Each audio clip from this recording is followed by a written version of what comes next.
Magazine contributor J. Newton-Small and Washington bureau chief for the Chicago Sun-Times, Lynn Sweet. Lynn, what's unique about this book is the authors named several former Trump administration officials, Gary Cohen, Rob Porter, Sean Spicer, as having hamstrung this president. Why publish this book? What are their motives here? Well, reading between the lines and doing a little bit of, political psychoanalysis, we're coming up to 2020. They want to be players. They want to remain relevant. Their views that there are non-Trump loyalists in the White House is hardly new. It's been known, the backgrounds of people who are there. And what's interesting is they're talking about people who are not in the White House. Look what's making the news, rather than saying here are the people in the White House who are making the point you're making.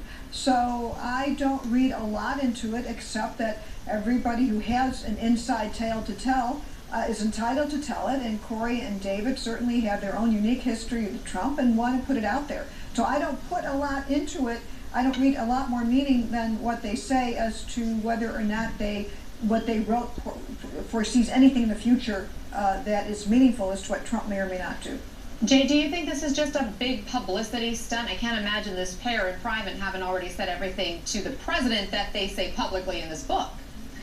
Well, Fred, I think this actually plays to the audience of one, right? It plays to the audience of Donald Trump, and certainly these are two consultants whose bread and butter is made by their access to Donald Trump, and they're paid as consultants to a large degree because they are very inside in his inner circle. And so an entire book that basically regurgitates all of his tweets, essentially, over the last few years, and sort of lists through all of his own limitations about a lot of these people that they are naming in this book, is not that surprising, frankly. And this also does play to Donald Trump's best sense of, essentially the showmanship that goes into The Apprentice, who's in and who's out in any given week, that gets everybody talking, everyone thinking about, who's fired and who's going to be the next person in and the comeback kid. And that's one of his favorite games to play, and that's the way he keeps his ratings up and the way he keeps people interested in what he's doing. Jay, do you expect the accusations in this book of a November 9th Club of AIDS and advisors who's only choosing to support the president after that 2016 election, after he won, to actually spur the president now to make further changes? Well, look, the president was about to make a lot of changes anyway. He's talked openly on Twitter and other places about how he's going to be making some changes, how we're probably going to see some cabinet members go. There's a lot of rumors that Kristen Nelson at the Department of Homeland Security is probably on her way out, that his Interior Secretary, Zinke's potentially on his way out, who's also a big target of the Democrats as they take over the House, and in terms of investigations that he misused funds in various different ways or abused his position. So there's certainly a lot of people in the cabinet that people are saying that are probably likely to go now that they're finished with the midterm elections and moving on, sort of a la Sessions, right? Jeff Sessions, the Attorney General that he just ousted. So sure, I mean, look, Donald Trump's favorite game is firing people and hiring people, and that was what 13 seasons of The Apprentice was about, and then this entire book plays into that premise, and that's what we're going to see in the next few weeks as he does his latest game of cabinet bingo. Speaking of drama, Lynn, Fox News' Chris Wallace asked Lewandowski about a reported West Wing dust-up between him and John Kelly, the chief of staff. Listen. Did you get into a physical altercation with John Kelly this last winter that had to be broken up by the Secret Service? Yes or no? Well, the Secret Service didn't break anything up. John and I had a very candid discussion, as he probably has many times with the president. The difference is... Did he grab you?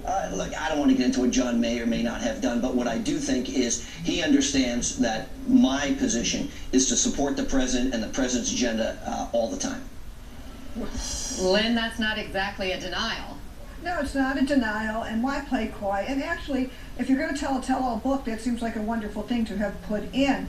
But I want to just try and explain to people the unique, or the almost unique, because a few people have it in the Trump orbit, of Corey Lewandowski. He was there from the beginning. David Bossie has been a crusader for these kinds of causes that Trump embraces for a long time. And what they are expert at is explaining how Trump works. That's why they're important players here. It doesn't mean that they have entree to the White House in the way that they think they should or don't irritate others, but they think they're the keeper to the flames. The reason that they still get attention is that I think people recognize that when you try to figure out what is happening with Bossy and Corey Lewandowski, they are just people to help analyze the Trump psyche. And when you talk about these non-normal times in the presidency, when you talk to them and see how they view it, I think it gives an insight a little bit as to the forces that do keep Trump in power, and are important to understand put him in power.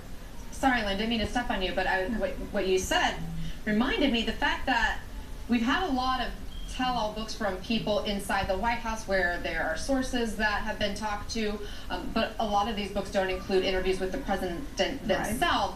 Obviously, because the president has this close relationship with Lewandowski and Bossy, he did give an interview to them, and in it, the president apparently says of the Russia investigation, "I think it makes my base stronger." Jay, do you think there's any truth to that statement?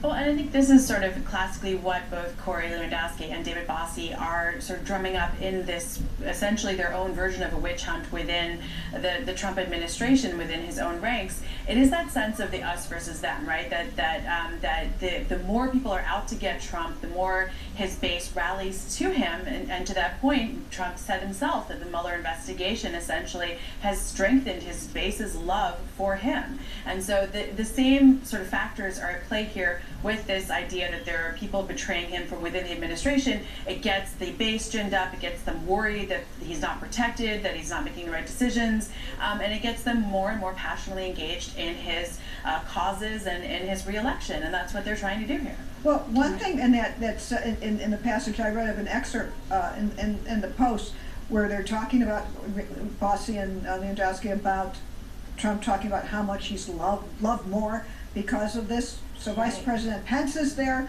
and he turns to Pence and says, "Mike, do you think I'm loved the same or more?" And Pence says something like either the same or more than before, just kind of, right in there, boss, the love is there. So I think whether or not they meant to have a telling moment in this interview, I think reporting on that exchange gave a little window into what's going on. All right, Jay, Newton-Small, Lynn Sweet. Good to see you, ladies. Thanks so much. Good to see you. Thanks, Fred. We are monitoring developments along the border with